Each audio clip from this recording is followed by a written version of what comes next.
Dan untuk itu kerajaan memutuskan untuk melaksanakan perintah kawalan pergerakan. Untuk meringankan beban anda, kerajaan akan menyediakan bantuan prihatin nasional.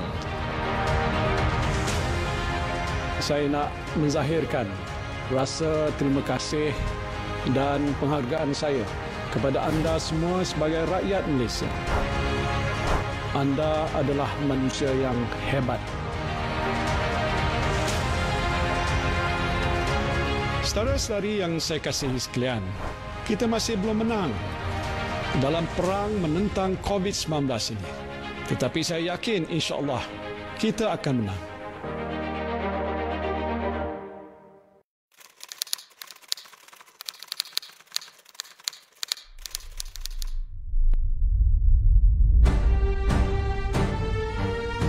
Percaya kepada Tuhan. Percaya kepada Tuhan.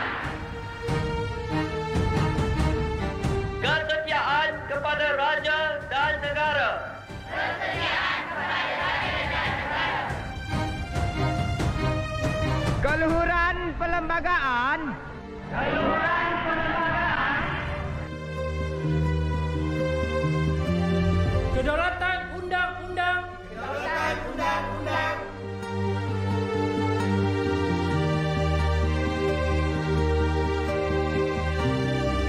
Kesopanan dan kesusilaan.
Selamat pagi, kita bersama lagi dalam ruang bicara yang dibawakan kepada anda tentunya di Bernama TV. Satu lagi topik yang cukup penting sebenarnya telah pun kami sediakan kepada anda untuk kita sembang-sembang bersama dengan seorang tetamu yang cukup istimewa yang sudah pun berada di studio ruang bicara ini bersama dengan saya.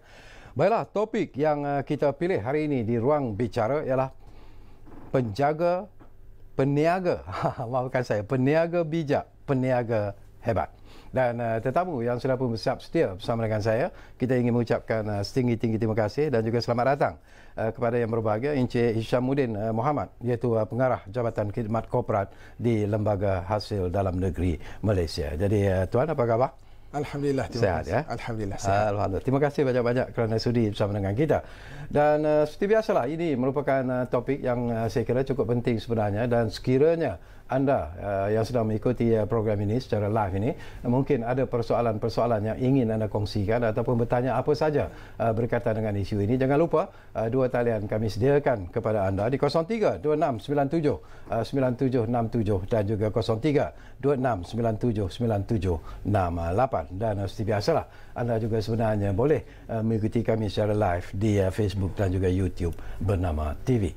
Baiklah, ini satu persoalan yang cukup menarik sebenarnya, Tuan Syamuddin, ya. Bila kita bercakap tentang tetamu yang datang itu ialah daripada lembaga hasil dalam negeri Malaysia. Bila kita bercakap tentang LHDN, satu ketika seolah-olah ramai yang merasa bimbang, ramai yang merasa takut sebenarnya bila nak pergi ke pejabat lembaga hasil dalam negeri Malaysia, seolah-olah macam fobia sebenarnya untuk ke sana. Tetapi saya difahamkan bahawa imej LHDN sendiri sudah pun bertukar sekarang ini, apa yang disebut sebagai mesra pelanggan dan sebagainya. Boleh kita kongsi bersama dengan Tuan berkaitan dengan isu ini, Tuan? Terima kasih, Cik Syukawi. Terlebih dahulu saya bagi pihak lembaga hasil dalam negeri mengucapkan terima kasih kepada pihak bernama kerana menjemput kami untuk slot ruang bicara pada malam ini.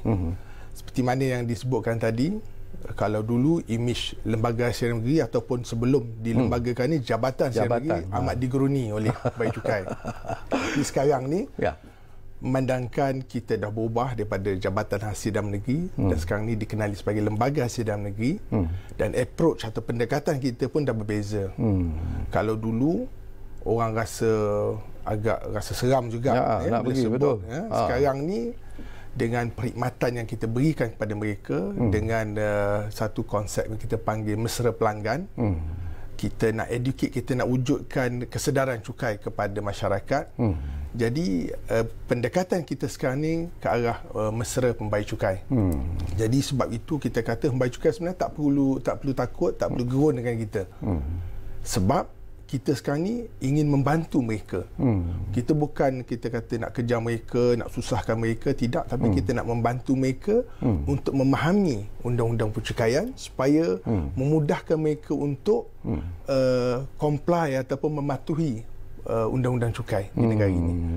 Daripada pengamatan dan juga pengalaman Tuan Syamuddin sendiri, bila LHDN sendiri mengubah imej kepada mesra pembayar cukai, mesra pelanggan, apakah bagaimana dengan sambutan daripada masyarakat? Apakah Tuan dapat melihat bahawa ada perubahan dari segi persepsi masyarakat terhadap LHDN itu sendiri secara keseluruhannya, Tuan? Ya, sekarang ni kalau kita tengok dari segi persepsi, kalau dulu kita kurang libat urus atau engagement dengan pihak pembayar cukai, tapi sekarang ni cukup banyak. Kita ada pelbagai program, kita ada seminar, kita ada program CSR ataupun Corporate Social Responsibility pun kita buat. Jadi ini kita harapkan dapat mendekatkan lembaga hasil negeri dengan masyarakat, khususnya pembayar cukai. Okey, kita nak pergi kepada topik yang kita pilih hari ini, iaitu peniaga bijak, peniaga hebat. Apa yang dimaksudkan sebenarnya dengan peniaga bijak, peniaga hebat ini, Tuan? Okey, jadi kalau kita tengok untuk menjadi seorang peniaga yang bijak dan peniaga yang hebat ni, sudah barang pasti mereka nak kena tahu tanggungjawab. Tanggungjawab mereka. Dan dalam konteks perbincangan kita pada malam ini, kita akan khususkan kepada tanggungjawab untuk melapor pendapatan mereka dan membayar cukai. Okey, dan sesuatu yang menarik jugalah untuk menentukan, kadang-kadang ialah ramai yang bertanya, dan sebelum ini pun dikatakan bahawa kadang-kadang peniaga-peniaga sendiri terlepas daripada membayar cukai dan sebagainya. Jadi apakah perkara itu masih lagi berlaku dan apa tindakan yang dibuat oleh lembaga hasil dalam negeri sendiri untuk menjamin bahawa mereka juga menjadi rakyat ataupun masyarakat yang bertanggungjawab untuk membayar cukai? Ya. Jadi dalam konteks nak menentukan bahawa mereka ni memahami tanggungjawab mereka supaya mereka menjadi pembayar cukai yang bertanggungjawab, pertamanya mereka nak kena pastikan bahawa mereka tahu apa yang perlu mereka lapor. Jadi dalam konteks menjadi seorang peniaga yang bijak ni, pertamanya mereka nak kena laporkan pendapatan perniagaan mereka yang mereka terima setiap tahun. Jadi nak menentukan tu mereka kena tahu, mereka kena bijak dari segi menentukan berapa banyak pendapatan yang mereka terima. Jadi kalau kata orang berniaga, dia ada dalam setahun dia ada pendapatan kasar dia, dan daripada pendapatan kasar tu untuk kita tentukan pendapatan ataupun kita kan dia pendapatan bersih, dia mestilah ditolak dengan belanja-belanja perniagaan yang kita katakan sebagai belanja operasi perniagaan. Umpamanya kalau orang buka kedai makan umpama dia, nak menentukan pendapatan bersih dia daripada jualan dia tu, kan dia akan tolak dengan belian barang-barang untuk masak, jualan tu. Kemudian dia tolak lagi dengan perbelanjaan operasi dia, bayar upah orang, sewa kedai dan sebagainya. Barulah dia dapat tentukan berapa pendapatan bersih dia. Dan untuk itu mereka ini apabila dah tentukan badan bersih, barulah mereka akan mengira cukai mereka. Jadi kalau mereka mengira cukai mereka dan didapati ada cukai kena dibayar, maka mereka kena lunaskan cukai itu, ya. Dan kita kena ingat peniaga ni terutamanya dalam tempoh COVID sekarang. Jadi ada peniaga yang dah bergerak daripada berniaga secara fizikal begini kepada online. Jadi mereka bukan sahaja kena melaporkan perniagaan mereka yang mereka buat secara, kalau dahulu umpama saya bagi contoh tadi, kalau kedai makan bukan sahaja perniagaan yang mereka jalankan di premis tersebut, tetapi juga perniagaan online, katakan food delivery sekarang, ya. Jadi kalau mereka tidak laporkan ini, ini yang kita katakan sebagai pendapatan kurang lapor. Yang selalu kita dengar sebagai ekonomi bayangan ataupun shadow economy ni. Mereka sepatutnya lapor sepenuhnya, tapi kadang-kadang mereka lapor hanya yang nyata saja.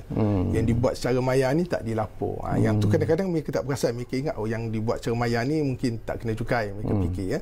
Tapi kita nak beri kesedaran bahawa sebenarnya apa-apa jua pendapatan yang mereka peroleh daripada perniagaan, sama ada secara konvensional atau secara online, perlu dilapor. Dan kalau ada kena bayar cukai, perlulah dibayar cukai. Okey, saya tertarik hati tadi bila Tuan Syamudin menyebut tentang ekonomi bayangan itu sendiri. Saya sendiri pun nak tahu apa yang dimaksudkan dengan ekonomi bayangan itu sebenarnya, Tuan. Okey. Kita selalu dengarkan ekonomi bayangan ataupun dalam bahasa Inggerisnya underground economy atau shadow economy. Jadi kita boleh fahami shadow economy ini sebagai suatu pendapatan yang tak dilapor. Tak dilapor, ataupun kadang dilapor tapi tidak sepenuhnya. Ada part yang ditinggalkan. Dan dalam konteks cukai pendapatan, walaupun setengah-setengah peniaga tu dibuat perniagaan, dijalankan perniagaan secara tak berlesen umpamanya, tak ada permit dan sebagainya, mungkin dari segi kita kata dari segi undang-undang kerajaan tempatan mungkin salah sebab tak ada permit berniaga dan sebagainya. Tapi dari segi cukai pendapatan, walaupun perniagaan itu dijalankan tanpa permit sebagainya, dia masih lagi pendapatan yang perlu dilapor. Jadi dalam konteks ekonomi bayangan tadi, ada kadang-kadang pembayar cukai yang menjalankan perniagaan yang kita kata haram dari segi undang-undang, macam judi, bola dan sebagainya. Dan pendapatan yang mereka terima daripada aktiviti-aktiviti tidak sah ini merupakan pendapatan mereka yang sebenarnya mereka perlu lapor. Tapi yang ini tak dilapor, itu kita kata yang kita maksudkan sebagai ekonomi bayangan. Okey, bila kita cakap tentang persoalan ini, sesuatu yang menarik juga barangkali Tuan, saya nak dapatkan pandangan Tuan lah. Sebelum ini ada pihak yang mengatakan bahawa mereka ialah peniaga-peniaga terutamanya di kawasan-kawasan luar bandar, barangkali kadang-kadang terlepas daripada membayar cukai dan sebagainya. Tetapi selepas ini kita tahu, selepas itu LHDN juga ada tindakan-tindakan yang dilakukan, pendekatan-pendekatan yang dilakukan dan sebagainya. Kelemahan yang selalu amat ketara di kalangan peniaga-peniaga ini apa sebenarnya, Tuan? Kenapa begitu sukar sebenarnya? Bukan kerana mereka tak nak bayar cukai, tetapi LHDN juga menghadapi kesukaran barangkali untuk menentukan jumlah cukai yang perlu mereka bayar dan sebagainya. Kelemahan mereka itu di mana, Tuan? Selalunya kelemahan ni kalau kita tengok dari segi menyimpan rekod. Okey, rekod-rekod perniagaan. Umpamanya kalau seperti mana yang disebut tadi, kalau kata di luar bandar, mereka hanya menggunakan tunai umpamanya, dan mereka tidak merekod dari segi jualan mereka, belian mereka dan juga belanja-belanja operasi. Ini yang jadi masalah. Dan apabila mereka tidak merekod, masalah dia nanti adalah apabila mereka nak melapor pendapatan kepada kita, mereka tak ada rekod itu. Jadi mereka akan menganggar saja. Yang ini akan timbul masalah di kedua-dua pihak. Jadi sebab itu kita sarankan, kalau sebagai peniaga bijak ni, mereka kena sedar bahawa kalau mereka tak simpan rekod, mereka akan hadapi masalah kemudian hari nanti. Sebab itu kita sarankan untuk mereka simpan rekod, dan rekod dari segi keperluan berkandung ni mereka kena simpan selama 7 tahun rekod ni, untuk semakan audit. dan sebagainya. Jadi kalau mereka tak lapor, ini kita kata shadow economy tadi ni, mereka tak lapor dan ini akan menjadi masalah kepada kita nanti. Jadi kita ada satu klip video berkaitan dengan shadow economy atau ekonomi bayangan ni. Jadi kalau boleh kita tengok sekejap. Okey, tadi pun kita roll sepintas lalu saja. Jadi mungkin penerbit semasa kita sembang-sembang ini mungkin boleh kita rollkan seperti apa yang diminta oleh Tuan Syamuddin, iaitu video ekonomi bayangan, kerana ini juga penting sebenarnya untuk kita war-warkan. Okey, ini sekarang Tuan sudah pun kita rollkan sekarang ini tentang video ekonomi bayangan ini. Jadi mungkin Tuan boleh ceritakan apa yang sedang kita saksikan sekarang. Jadi adalah sangat penting untuk para peniaga, pertamanya menyimpan dokumen, rekod dan akaun perniagaan dalam tempoh 7 tahun seperti yang sebutkan tadi. Dan apabila dah simpan rekod, senang untuk kita membuat taksiran sendiri ataupun kita panggil self assessment. Jadi selepas kita dah simpan rekod lengkap, jadi apabila kita nak melapor cukai nanti, senang supaya apabila kita lapor pendapatan kita dengan betul dan tepat. Dan kita galakkan apabila nak melapor pendapatan, kita gunakan pelaporan secara dalam talian ataupun kita panggil e-filing. Jadi selain daripada e-filing, kita juga perlukan mereka yang apabila melapor cukai, ada baki cukai yang perlu dibayar untuk menyelesaikan baki cukai ini dalam tempoh yang ditetapkan. Dan kita juga sarankan kepada peniaga, biasanya mereka ni akan dikeluarkan notis untuk bayaran ansuran, apa yang kita panggil sebagai borang CP500 ni. Jadi tujuan cukai dibayar secara ansuran ni ataupun saya sebut sebagai CP500 tadi adalah supaya apabila mereka melaporkan pendapatan mereka pada tahun yang berikutnya, mereka tidak terbeban dengan nak kena bayar sekaligus. Umpama dia, kalau kata cukai dia katalah contohnya 12,000 untuk tahun tu. Jadi kalau 12,000, kalau dia bayar 1,000 sebulan, kata contoh jadi tak adalah terbeban sangat apabila dia nak kena bayar. Bila dia dapat taksiran, dia kena bayar 12,000, jadi kita kata dia tak akan menghadapi masalah kewangan. Mana mungkin baki yang sikit dan dibayar. Tapi kalau dia tak bayar, tambah bila lagi. tambah sekaligus bayaran itu perlu dibuat, dia akan jadi masalah dari si cash flow-nya. Okey, saya difahamkan oleh penerbit, mungkin kita akan ulang tayang semula video ekonomi bayangan yang sepatutnya kita pertontonkan kepada anda. Jadi kalau penerbit sudah pun bersiap sedia, mari kita sama-sama saksikan tentang video ekonomi bayangan seperti apa yang disebut sebentar tadi oleh tetamu kita, Saudara Syamuddin Mohamad yang berada di studio Ruang Bicara ini. Kita saksikan sekarang. Anda mungkin tak kenal saya, tapi saya kenal anda. Saya cuma nak beritahu, anda diperhatikan. Tahu ekonomi bayangan?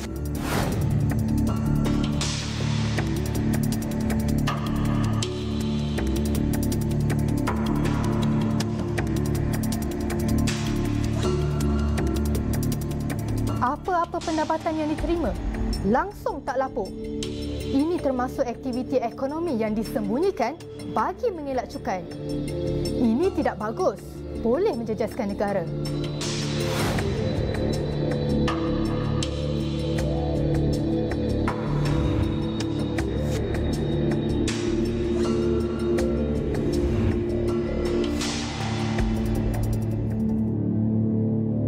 Ingat, anda diperhatikan.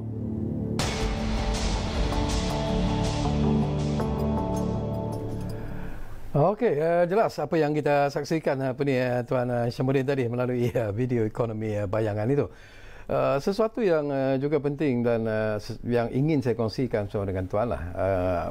Pendekatan yang dilakukan oleh LHDN sendirilah. Apakah ada program-program tertentu yang telah pun dilakukan oleh LHDN sendiri dalam usaha untuk memberi kesedaran sebenarnya kepada peniaga-peniaga bahawa mereka juga sebenarnya perlu memenuhi syarat-syarat yang ditetapkan oleh LHDN supaya mereka tidak terperangkap dengan bayaran seperti apa yang Tuan sebut tadi, tiba-tiba mungkin akan mengejutkan mereka dan sebagainya. Apa yang dilakukan oleh lembaga hasil dalam negeri? Ya, sebenarnya banyak program yang kita buat untuk memberi kesedaran kepada peniaga-peniaga kita. Sebagai contohnya, kita ada Business Support Unit ataupun kita panggil khidmat sokongan peniaga. Yang ini pembayar cukai yang mana terutamanya peniaga-peniaga mikro ni. Mereka kadang-kadang tidak mampu untuk engage tax agent ataupun ejen cukai. Jadi untuk mereka ini kita adakan suatu program yang kita namakan khidmat sokongan peniaga. Mereka boleh datang ke mana-mana cawangan lembaga syariah dan kita akan bantu mereka dari segi cara penyimpanan rekod, cara mengira cukai, cara bagaimana nak maintain rekod dan dokumen dan sebagainya. Jadi kita mengajar mereka basic bookkeeping lah, kita kata. Jadi kita ada aktiviti khidmat sokongan peniaga di setiap cawangan LHDN seluruh Malaysia. Respon daripada peniaga-peniaga sendiri apa ni Tuan? Apakah LHDN berpuas hati ataupun masih lagi ada loopholes ataupun masih lagi ada kelemahan-kelemahan yang perlu dilihat oleh LHDN secara keseluruhan? Saya pernah mengendalikan bengkel khidmat sokongan peniaga ni. Pada peringkat awal kita laksanakan seawal tahun 2002-2003. Membayar cukai amat risau apabila kita hantar surat nak menjemput mereka menghadiri bengkel ni untuk kita nak ajar. Dah terima surat pun dah takut. Sampai ada yang kata dah terima surat tu tak lena tidur nak pergi besok ni bengkel. Sampai ke peringkat tu. Jadi itu di peringkat permulaan. Tapi lama-kelamaan apabila kita dah adakan program libat urus ni secara meluas, lama-kelamaan pembayar cukai pun mereka faham dan mereka pun memberikan kerjasama. Jadi kita berharap pada mana-mana peniaga baru terutamanya peniaga mikro yang memerlukan bantuan dari segi khidmat nasihat dan sebagainya, dipersilakan datang ke mana-mana cawangan lembaga sirama negeri seluruh Malaysia untuk mendapatkan bantuan ni. Kalau kita lihat kepada situasi ekonomi terkini lah, negara dilanda oleh COVID-19 Tuan ya, dan kemudiannya kita ada PKP dan ialah pada tahun ini mungkin dari segi sektor ekonomi itu menghadapi satu tekanan yang cukup hebat sebenarnya. Ada sektor-sektor yang terpaksa ditutup, ada perniagaan-perniagaan yang terpaksa gulung tikar dan sebagainya. Jadi pendekatan yang dilakukan oleh LHDN sendiri untuk membantu golongan yang mungkin terlibat dengan masalah ekonomi yang kita hadapi sekarang ini akibat daripada COVID-19, akibat daripada PKP dan sebagainya Tuan. Ya, dari segi kelonggaran tu memang lembaga sendiri ada memberi kelonggaran kepada peniaga dari segi membayar ansuran. Kita memberikan 3 bulan dari segi ansuran. Ya, maknanya mereka boleh kita kata tangguhkan bayaran tu. Maknanya kalau kata sepatut bayar bulan ni, ditangguhkan 3 bulan daripada tarikh yang sepatut dibayar. Jadi kelonggaran ni diberi berdasarkan kepada keprihatinan lembaga syariah dan juga kerajaan atas masalah yang dihadapi dalam tempoh PKP ni. Dan kalau kita lihat daripada apa yang Tuan sebut sebentar lalu tadi tentang CP 500 ini, apakah ini Tuan lihat amat berkesan sebenarnya dalam usaha untuk membantu peniaga-peniaga yang menghadapi masalah seperti yang kita sebut awal tadi? Ya, CP 500 ini sebenarnya konsep dia sama macam kalau orang makan gaji potongan cukai bulanan atau PCB. Macam PCB kalau bagi mereka yang mendapat pendapatan penggajian atau makan gaji, tiap-tiap bulan kalau mereka layak dikenakan cukai, mereka akan dipotong sebahagian daripada gaji itu untuk membayar cukai. Jadi konsepnya sama dengan CP 500 untuk peniaga, di mana peniaga kalau mereka perlu membayar sekaligus tanggungan cukai, ia akan memberi bebanan kepada aliran tunai mereka. Oleh itu, bagi memudahkan mereka untuk membayar cukai, kita perkenalkan bayaran ansuran CP 500 ni, di mana mereka membayar secara berkala. Jadi apabila tiba masanya untuk mereka melaporkan pendapatan secara e-filing, mereka akan tengok kalau bakinya sikit, mereka boleh bayar. Kalau mereka terlebih bayar, maka kita akan pulangkan balik lebihan bayaran tersebut. Bila Tuan sebut CP 500 ini, yang terlibat adalah peniaga-peniaga. Apakah konsep yang sama akan dikenakan juga ataupun dilakukan juga kepada pembayar-pembayar cukai individu? Ya, bagi cukai individu seperti yang sebut tadi, kita ada potongan cukai bulanan. Kan? Potongan cukai bulanan bagi mereka yang ada pendapatan penggajian. Yang ini juga membantu sebenarnya daripada mereka perlu membayar sekaligus cukai mereka. Jadi konsep membayar secara ansuran ni memang kita panjangkan kepada semua pembayar cukai, individu, peniaga maupun syarikat. Mereka ada semua skim-skim ansuran ini supaya dia tidak membebankan mereka apabila mereka perlu membayar cukai.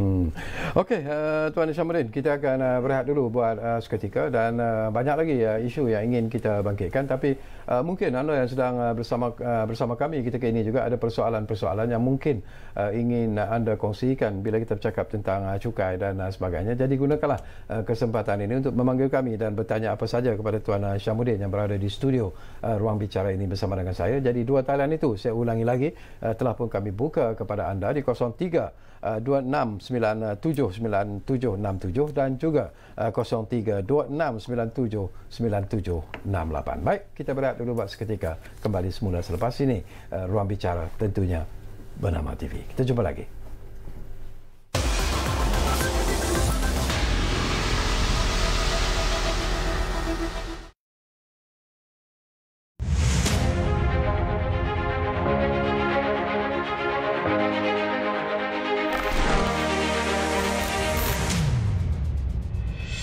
Dan untuk itu kerajaan memutuskan untuk melaksanakan perintah kawalan pergerakan.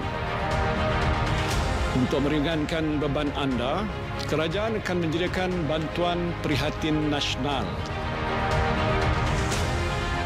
Saya nak menzahirkan rasa terima kasih dan penghargaan saya kepada anda semua sebagai rakyat Malaysia. Anda adalah manusia yang hebat. Saudara-saudari yang saya kasihi sekalian, kita masih belum menang dalam perang menentang COVID-19 ini. Tetapi saya yakin insya-Allah kita akan menang.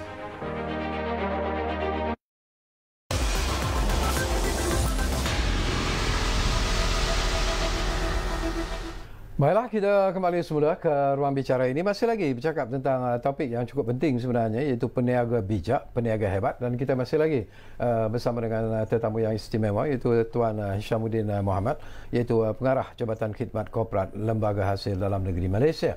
Dan dua talian itu telah pun kami buka kepada anda, 0326979767 dan juga 0326979768. Baiklah, mungkin juga penting sebenarnya apa ni Tuan, ya, walaupun sebenarnya Tuan dah mention, tapi secara ringkasnya masalah-masalah yang sering dihadapi oleh lembaga hasil dalam negeri berkaitan dengan isu-isu percukaian dengan peniaga ini. Mungkin kita boleh kongsikan bersama Tuan. Ya.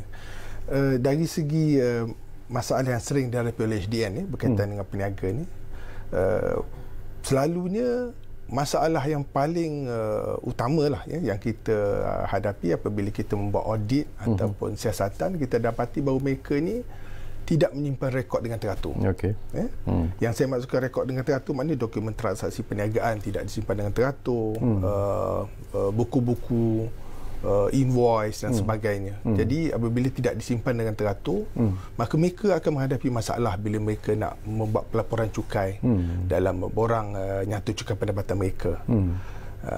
Perkara yang kedua selalunya ialah mereka tak tahu macam mana pengiraan cukai itu dibuat, ya.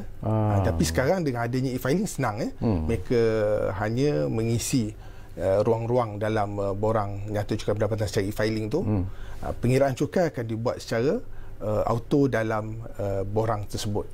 Itu senang. Kalau dulu manual, selalu ada yang salah kira dan sebagainya. Sebab itu kita tak galakkan pembayar cukai, khususnya peniaga-peniaga ni, hantar borang secara manual atau secara fizikal, borang kertas tu. Kalau boleh, kita hendak mereka ni menghantar borang secara e-filing. Jadi kalau saya tengok, walaupun kita dah adakan kempen e-filing sejak beberapa, dah lama dia kempen e-filing, tapi masih ada lagi segelintir yang masih suka menghantar borang secara manual ni. Sebab itu sekarang ni, kalau mereka masih lagi menghantar borang secara manual, kita akan hantar email kepada mereka untuk memohon mereka supaya hantar secara e-filing. Kerana dia dapat menyelesaikan banyak masalah. Okey, perkara ketiga ialah ada juga peniaga yang tak membuat bayaran cukai anggaran mengikut notis CP500 seperti yang saya sebut tadi. Kan saya sebut kalau kita bayar notis CP500 secara ansuran ni, maknanya memudahkan mereka apabila kita kata mereka dah buat e-filing, dah tahu cukai kena bayar, jadi mereka hanya bayar baki sikit je. Ataupun kita bayar balik kalau mereka terlebih bayar. Tapi kalau mereka tidak buat bayaran cukai anggaran CP500 ni, mereka akan hadapi masalah bila mereka buat e-filing nanti, cukai kena dibayar tu perlu diselesaikan secara sekaligus. Itu yang akan beban. Sebab itu kita sentiasa ingatkan bahawa jangan terlepas daripada membuat bayaran anggaran cukai ni. Okey, perkara keempat ialah selalu peniaga ni dia kurang maklumat mengenai cukai perniagaan ni. Dia tak berapa nak pasti apa potongan dia layak dapat, apa pengecualian yang dia layak dapat, apa rebate dan galakan cukai dia layak dapat. Yang ini sebenarnya maklumat-maklumat ni semua ada di laman web Lembaga Hasil dan Negeri Malaysia. Senang sangat. Orang kata sekarang ni, zaman sekarang ni, maklumat di hujung jari. Sebenarnya kalau mereka rajin sikit, mereka usaha sikit, mereka akan dapat banyak maklumat di laman web Lembaga Hasil dan Negeri. Dan perkara kelima ialah kadang-kadang mereka ni tak dapat nak tentukan apa perbelanjaan yang boleh dituntut, apa perbelanjaan yang tak boleh dituntut dari segi potongan cukai tu. Ya. Umpamanya saya bagi contoh dari segi belanja modal atau belanja hasil. Ya. Sekarang apabila peniaga ni mereka nak menuntut potongan, yang boleh dituntut, macam contoh belanja operasi ni adalah belanja hasil. Yang tu boleh dituntut, contoh sewa kedai, bayar upah ataupun bayar gaji pekerja, ataupun bayar bil elektrik kedai dan sebagainya. Tapi kalau belanja modal tak boleh tuntut lah. Umpama macam kata dia buat ubah suaian kedai, ya, renovate, itu merupakan belanja modal yang tak boleh dituntut sebagai potongan dalam mengira cukai mereka. Jadi perkara ni sebenarnya maklumat-maklumat pun ada dalam laman web hasil. Jadi kalau mereka rajin layari web hasil, insya-Allah mereka akan dapat semua maklumat-maklumat ni. Bila tuan cakap tentang e-filing, tuan, ada tak timbul masalah juga di kalangan peniaga-peniaga? Mungkin mereka melaporkan sesuatu yang mungkin tidak tepat seperti yang sepatutnya dilaporkan, dan bagaimana tindakan LHDN sendiri untuk membetulkan laporan-laporan ataupun apa yang dikemukakan itu tidak tepat dan sebagainya. Jadi apa yang dilakukan oleh LHDN? Ya, dari segi perkara-perkara yang berlaku ni sebenarnya ada penyelesaiannya, ya. Jadi masalah-masalah dihadapi oleh peniaga pun ada cara penyelesaiannya. Tapi yang penting mereka perlu pastikan setiap dokumen rekod ni perlu mereka simpan, ya. Sebab dia akan memudahkan mereka untuk menyediakan penyata kewangan mereka nanti. Jadi dengan itu, apabila mereka menyimpan dokumen-dokumen ini, kemudian hari apabila mereka perlu untuk diaudit umpamanya, dia akan menyelesaikan banyak masalah yang mereka hadapi, ya. So dengan adanya rekod yang teratur dan sebagainya, ia akan dapat menyelesaikan banyak masalah kepada peniaga ni. Okey, saya difahamkan kita ada pemanggil di talian kita sekarang ini, Ridwan dari Pulau Pinang sudah pun ada di talian kita sekarang ini. Assalamualaikum, Tuan. Waalaikumsalam. Ya. Assalamualaikum Cik Sekali dan ahli panel. Ya, waalaikumsalam. Okey, saya nak tanya mengenai e-filing kan. Sebab kerajaan sekarang telah mengadakan pekerjaan elektronik atau e-filingnya. Ya. Jadi ya, apabila kerajaan dengan perniagaan ni, kadang-kadang orang yang e-filing ni, kadang-kadang orang meniaga ni kan, kadang-kadang di kampung-kampung kan, ataupun di bandar, dia orang tak masih buta lagi kan dengan e-filing. Jadi bagaimana kita untuk bagi rakyat mengenal kerajaan elektronik ni, supaya e-filing ni lebih jelas di kacamata rakyat ni. Sebab kerajaan telah mengenal e-filing semenjak 1996, semenjak Tun Dr. Mahathir. Tapi sehingga sekarang ada kerajaan rakyat masih buta dengan e-filing ni. Yang kedua, mengenai pendapatan harian kan. Kita tengok pendapatan harian kan. Kalau kita ikut kalau kita nak nak declare dalam e-filing tu. Kadang-kadang orang yang berniaga ni, contohnya hari Senin hingga Ahad lah. Kadang-kadang hari Senin ni punya pendapatan dia contohnya 200. Hari Selasa dia berbeza 300. Dia ada naik turun lah. Jadi boleh ahli panel bagi sedikit penjelasan dalam hal ini. Okay, sekian, terima kasih. Wassalam. Baik, terima kasih banyak-banyak Ridwan dari Pulau Pinang. Jadi menarik juga dua persoalan yang dibangkitkan oleh pemanggil kita. Mungkin soalan yang pertama itu Tuan Syamudin itu satu soalan yang cukup relevan lah.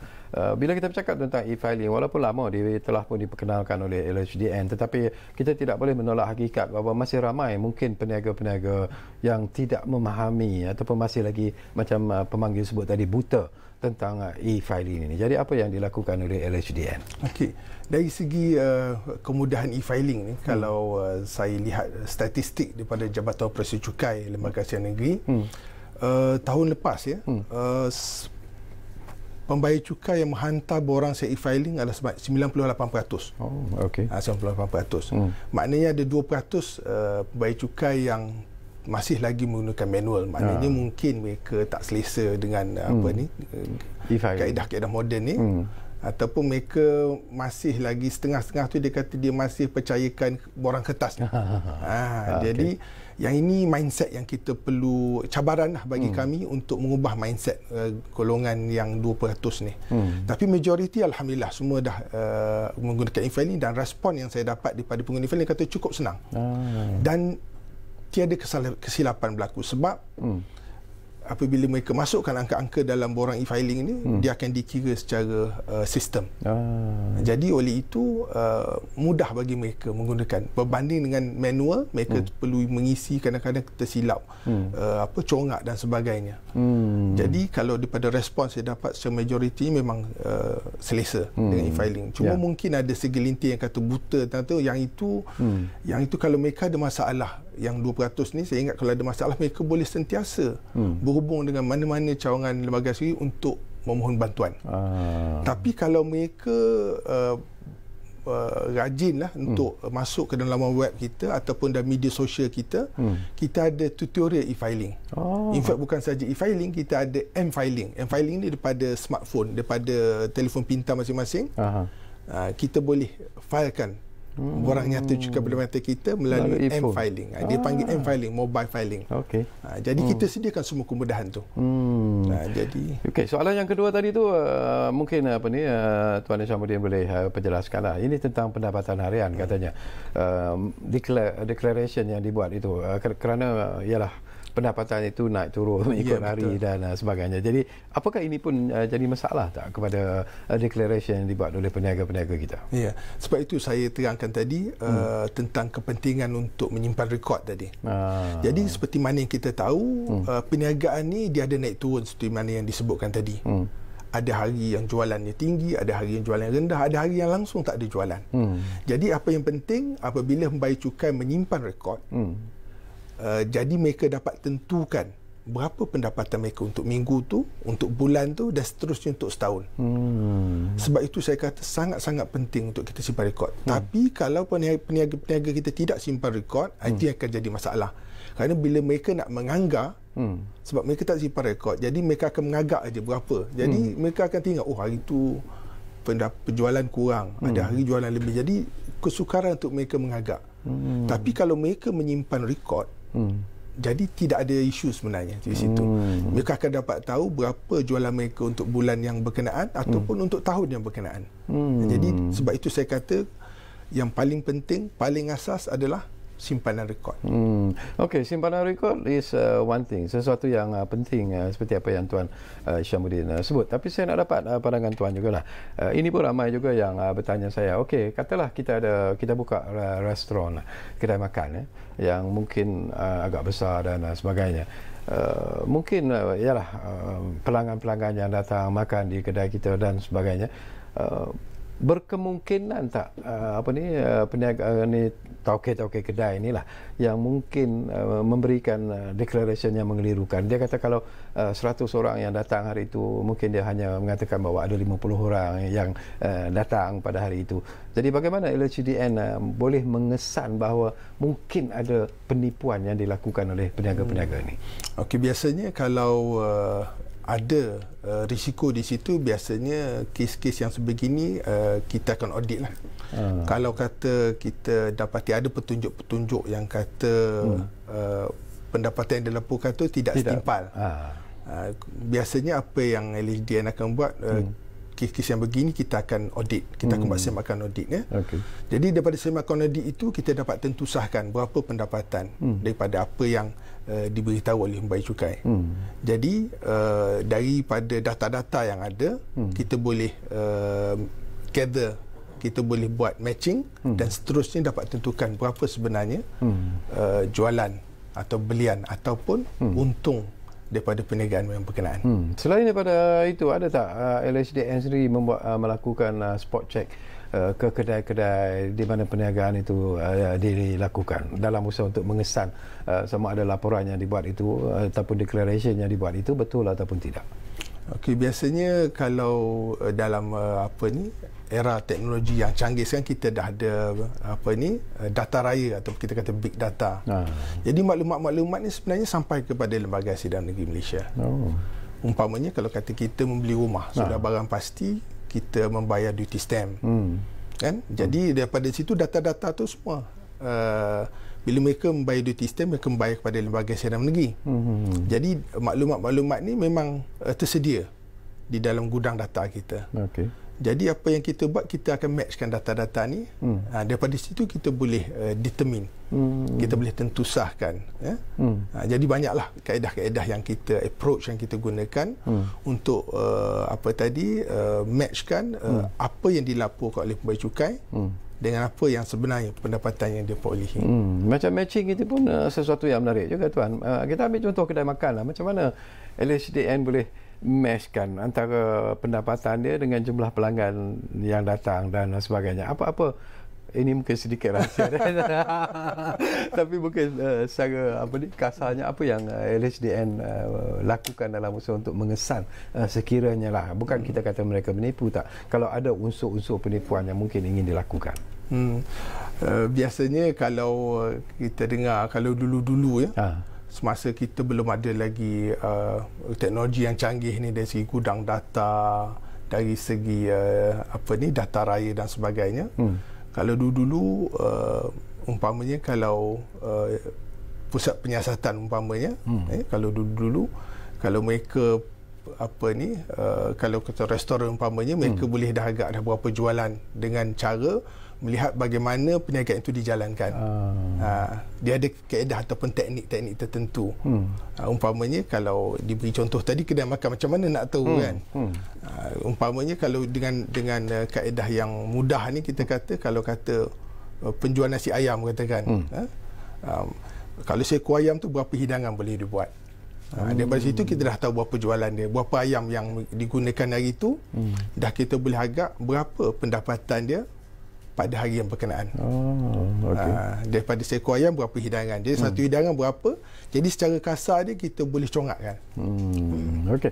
Baik, kita pergi kepada sesuatu yang lebih serius lah. Kadang-kadang ialah kita bincang tadi tentang kepentingan cukai dan sebagainya. Mungkin juga ialah di kalangan peniaga-peniaga sendiri, mereka kurang faham. Kadang-kadang mungkin masalah bila kita sebut cukai itu seolah-olah ianya menjadi satu beban kepada mereka, dan seolah-olah kerajaan seolah-olah ingin menekan perniagaan mereka, mengambil kesempatan di atas kesempitan dan sebagainya. Tetapi mungkin Tuan boleh terangkan kenapa ini perlu dilakukan, manfaatnya sebenarnya dari segi pembangunan negara dan kesejahteraan rakyat sebenarnya. Mungkin Tuan boleh. Sebenarnya kalau kita tengok dari segi cukai, kalau peniaga kita faham falsafah cukai itu sendiri, mereka tak akan rasa terbeban, mereka tak akan rasa tertekan, kerana mereka faham bahawa apabila mereka membayar cukai, sebenarnya cukai itu akan kembali kepada mereka semula dalam bentuk pembangunan, dalam bentuk kemudahan yang mereka nikmati. Umpamanya kalau kita tengok dari segi belanjawan negara kita, macam contoh dia belanjawan untuk tahun 2020 ni, 45% adalah datang daripada cukai pendapatan, daripada cukai langsung. Jadi apa yang mereka bayar sebenarnya akan kembali balik kepada mereka dalam bentuk kemudahan-kemudahan yang mereka nikmati sekarang ni.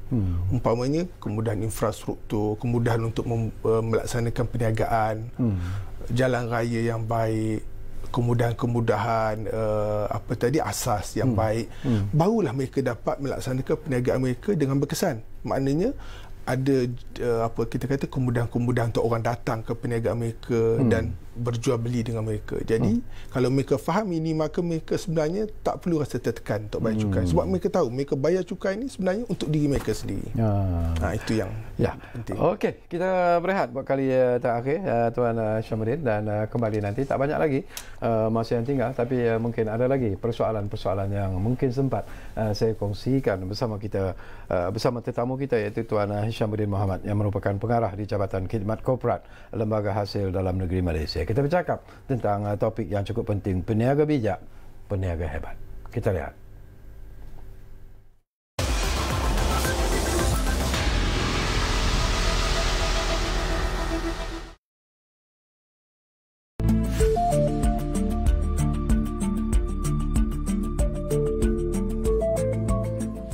Jangan kongsi berita palsu.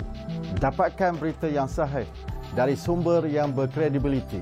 Ikuti berita dan informasi di Bernama TV.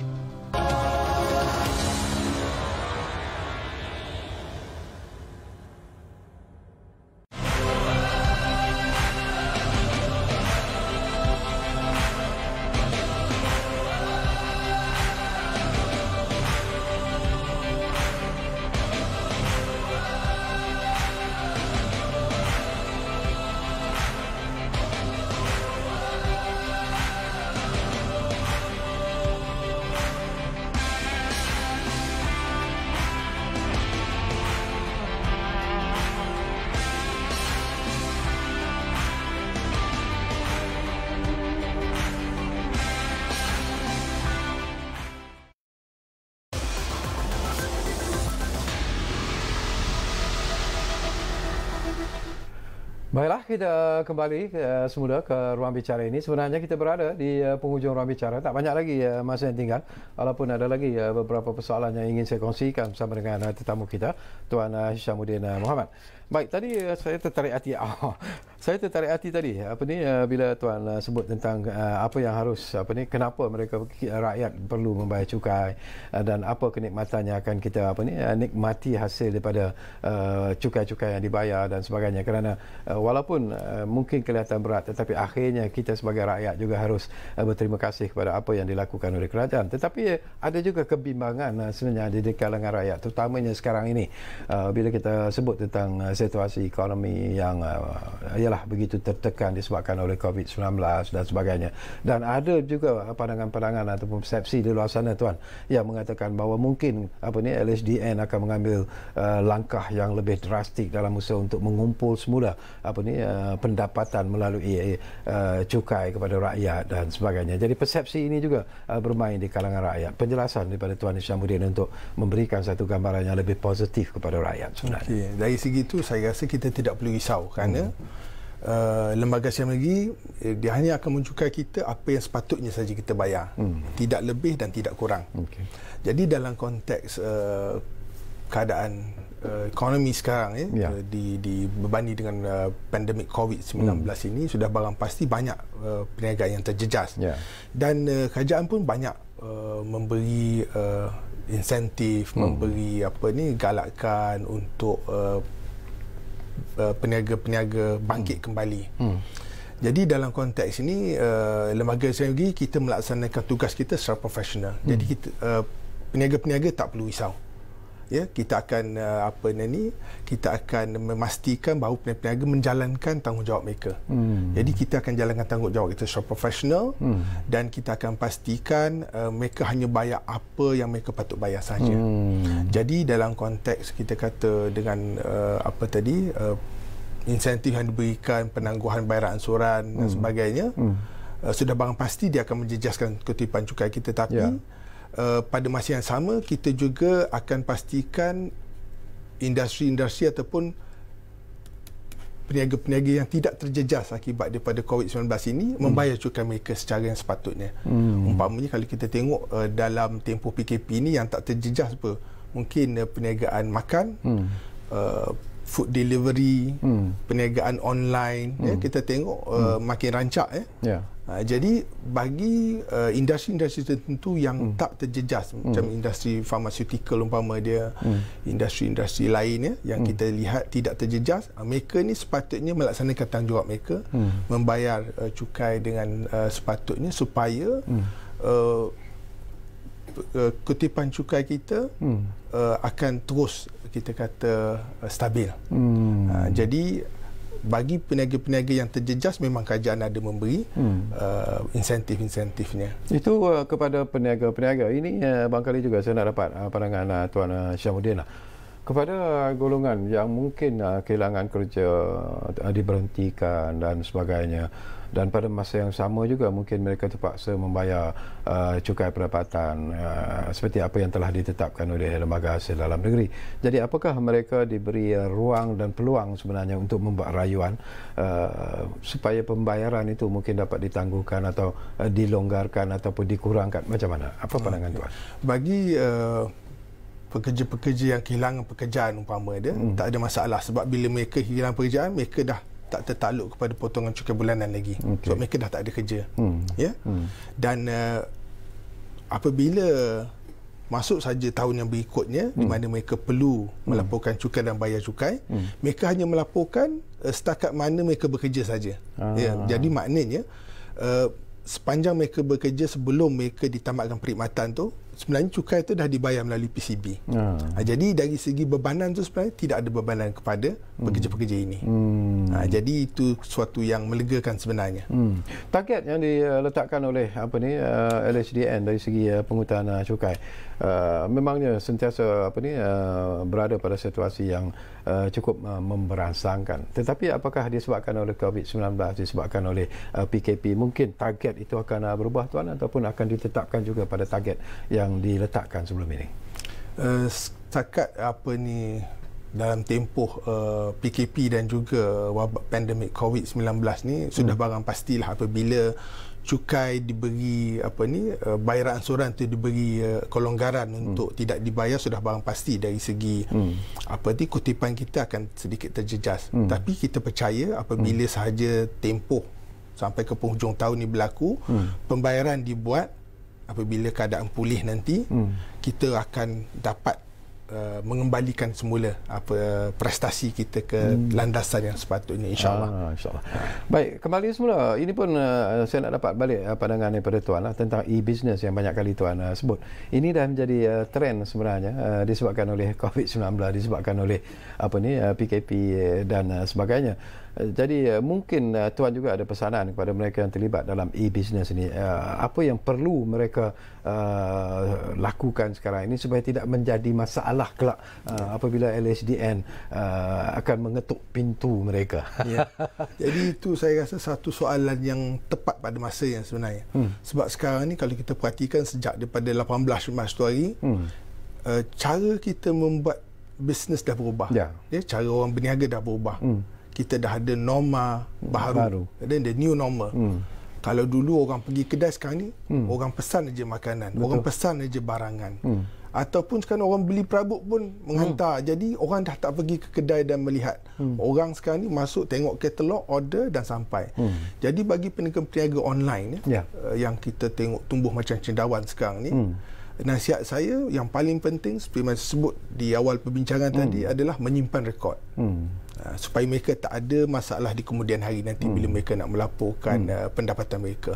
Simpan rekod dan juga simpan segala rekod-rekod perbelanjaan mereka. Bukan sahaja pendapatan mereka, tapi perbelanjaan mereka, supaya apabila mereka melapor cukai nanti, ianya adalah tepat. Jadi pada saya yang paling asas seperti yang saya sebut sebelum ni adalah menyimpan rekod. Itu yang paling asas. Kalau kita simpan rekod, insya-Allah bila masa pun kena lapor, dan kemudian hari kalau diaudit pun kita tak ada masalah sebab semua rekod adalah teratur dan boleh disandarkan. Tapi setakat inilah daripada pemerhatian Tuan sendirilah daripada e-business ini, apakah Tuan melihat bahawa mungkin ada juga masalah-masalah yang mungkin akan timbul di kemudian hari bila LHDN ingin mendapat declaration daripada mereka yang terlibat dalam e-business ini. Jadi anticipation yang dibuat oleh LHDN apa sebenarnya?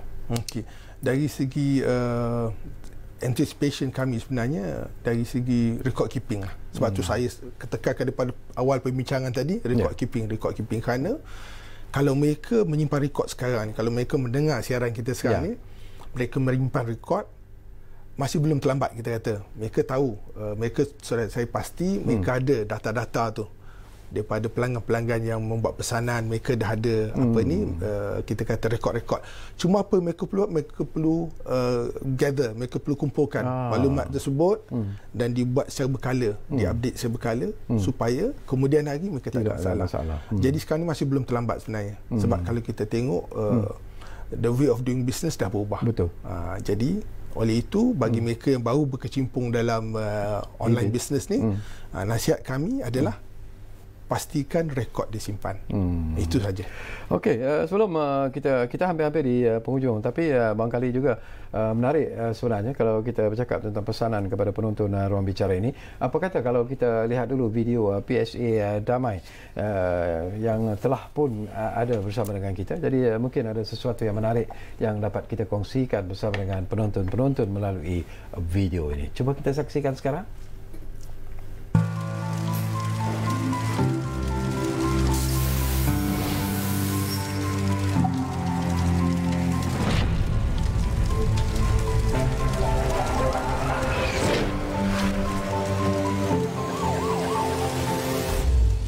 Bayangkan, anggota bomba yang sedang mempertaruhkan nyawa tidak mempunyai kelengkapan yang sempurna untuk memadamkan kebakaran.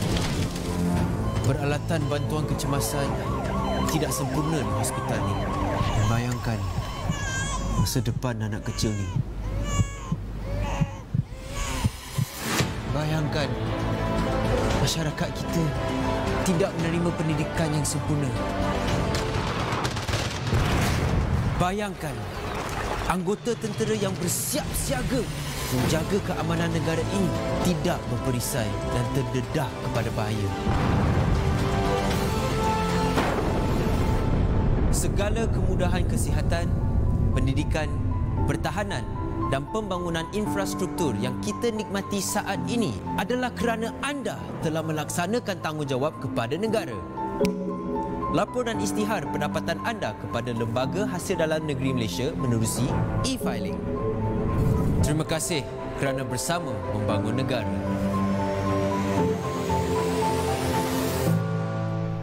Wow, satu video yang cukup menarik sebenarnya Tuan Syamudin. Ini apa pihak tuan ke yang membuat video ni? Kita engage pihak ketiga untuk laksanakan video tu. Dan mesej paling penting kalau kita lihat tu, laksanakan tanggungjawab kita melalui e-filing. Sebab untuk peniaga-peniaga, kita dah beri kelonggaran extension lagi 2 bulan. Maknanya yang sepatutnya kalau peniaga perlu hantar borang pada 30 Jun, borang B, bagi peniaga, sekarang ni kita dah lanjutkan 2 bulan. Maknanya hujung bulan ni 31 Ogos mereka perlu laksanakan tanggungjawab mereka menghantar borang. Dan sebenarnya saya selalu pesan tadi, hantarlah borang melalui e-filing. Jangan hantar lagi borang kertas, borang manual tu. Harapan dan juga pesanan Tuan Syamudin di penghujung ruang bicara ini. Ada lebih kurang 2 ataupun 3 minit Tuan. Saya beri ruang ini kepada Tuan untuk menyampaikan apa saja yang mungkin terlepas tadi dalam perbincangan kita. Silakan. Terima kasih Syekawi. Sini saya nak mengambil kesempatan ni untuk menasihatkan orang ramai agar sentiasa berwaspada dengan sindiket penipuan penyamaran sebagai pegawai LHDN yang kembali aktif sejak akhir-akhir ini. Banyak berlaku dah. Kalau kita perasan dalam akhbar, dalam televisyen pun kita kalau kita perhatikan dah ada. Kalau sebelum ni ada sindiket yang menyamar sebagai pegawai polis, menyamar sebagai pegawai mahkamah dan sebagai bank negara Malaysia dan sebagainya. Sekarang ni dah ada sindiket yang menyamar sebagai pegawai LHDN. Kononnya orang ni tak bayar tak lunaskan cukai lagi, suruh bayar ikut akaun yang tertentu. Jadi ramai orang juga terpedaya dan terjerat dengan sindiket ini. Jadi nasihat kami di LHDN ialah jangan sesekali berkongsi apa jua maklumat peribadi dengan pihak ketiga. Sebab LHDN tidak akan sekali-kali nak minta nombor akaun bank, nombor PIN, nombor tag, tak. Kita tak pernah buat begitu. Kalau perlu bayar cukai, masuk laman web hasil, pergi klik pada bayar hasil, terus boleh bayar kat situ.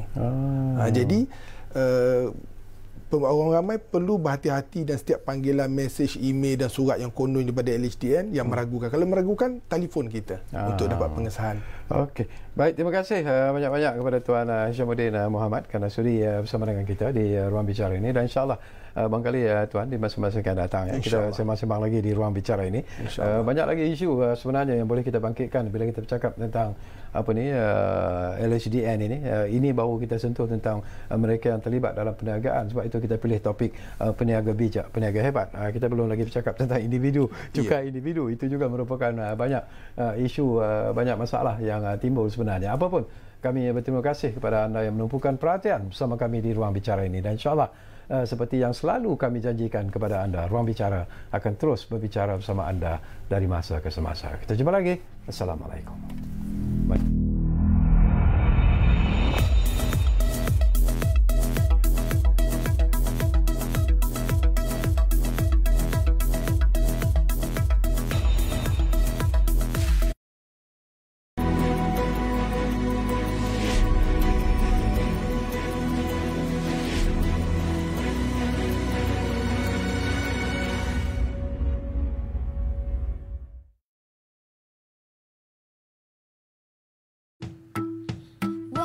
Dan juga bonda, dengarkan apa nak dikata.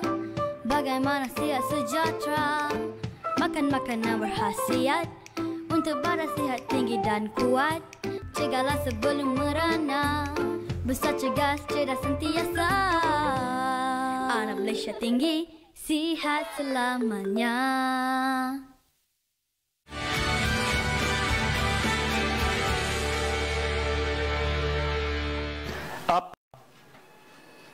Maka kami rakyat Malaysia berikrar akan menumpukan seluruh tenaga dan usaha kami untuk mencapai cita-cita tersebut.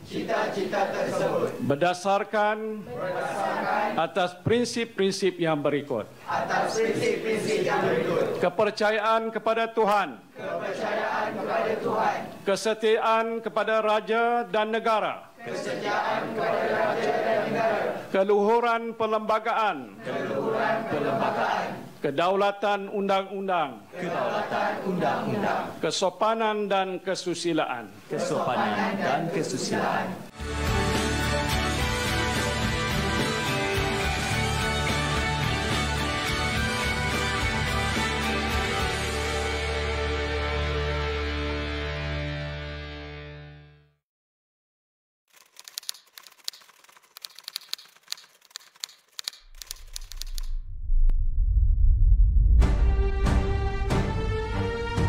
Percaya kepada Tuhan.